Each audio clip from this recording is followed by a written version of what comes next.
We're very excited to have with us Frida Lancaster, who assisted Colin Cowie with the catering of Hugh Hefner's wedding this summer. Frida, could you give us a little of your background? In terms of entertaining, my background is totally European. How did this European background affect the ambiance of the wedding? It was like taking a little bit of Europe and putting it in Beverly Hills for just 8 hours. Would you describe this affair as glitzy? No, quite the opposite, really. It was very tasteful and elegant. Well, how would you describe the buffet setup? As having elements of change on a regular basis. Could you elaborate on that? 2 buffet tables were set up on opposite sides of the tent, decorated with urns of white roses and busts of women on garlanded pedestals. After each course, a curtain of white satin was electronically lowered, while the food and settings were changed. Ceiling lights were fitted with gels to alter the mood as well. Were the table settings in a state of flux as well?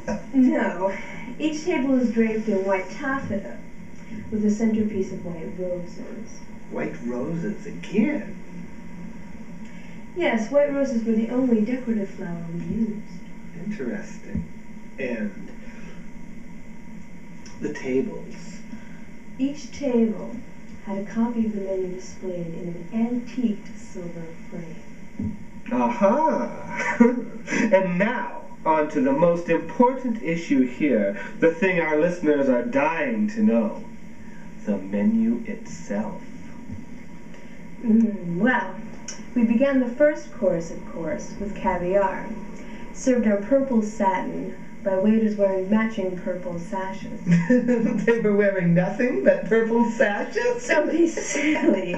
Their uniforms are standard white and gold outfits that have become alarmingly common in Beverly Hills these days. You had no alternatives to those uniforms? Unfortunately, no.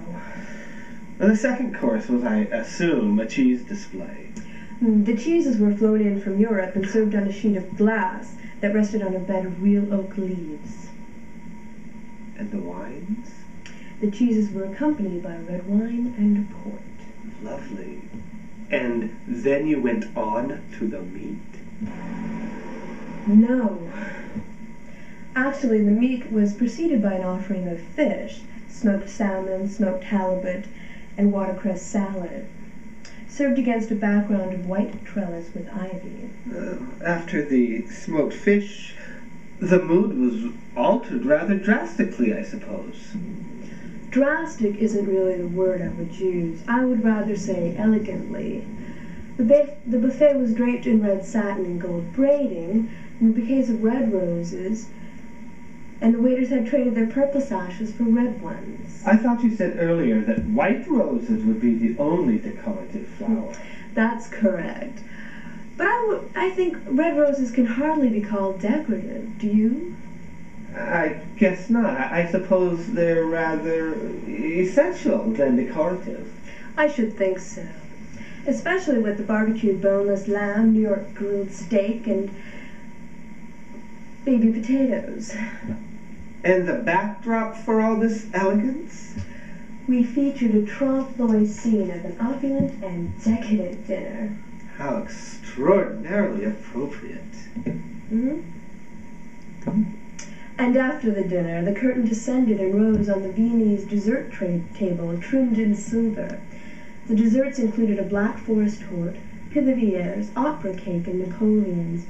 Cowie also had a Toucher champagne truffles flown in from Switzerland. Whew, an expensive party. Just how much did all of this cost? So, I assume you ended the dinner with the cognac and cigar. Unfortunately, Hugh's mansion is located at a fire zone, so we had to settle just for the cognac. I guess there's always a hitch, even in the best of circumstances. That wasn't even the worst of it. No? No. Cowie had planned a traditional dense British fruitcake, of which the guests were supposed to take a piece and place it under their pillows. But they wanted chocolate cake. So we prepared a 5-tiered chocolate cake with white chocolate icing scrolled on top and a filling of strawberries and whipped cream. That doesn't sound so bad. Yes, but when they put it under their pillows, can you imagine their laundry bills? And that's it for tonight's Epicurean Gourmet.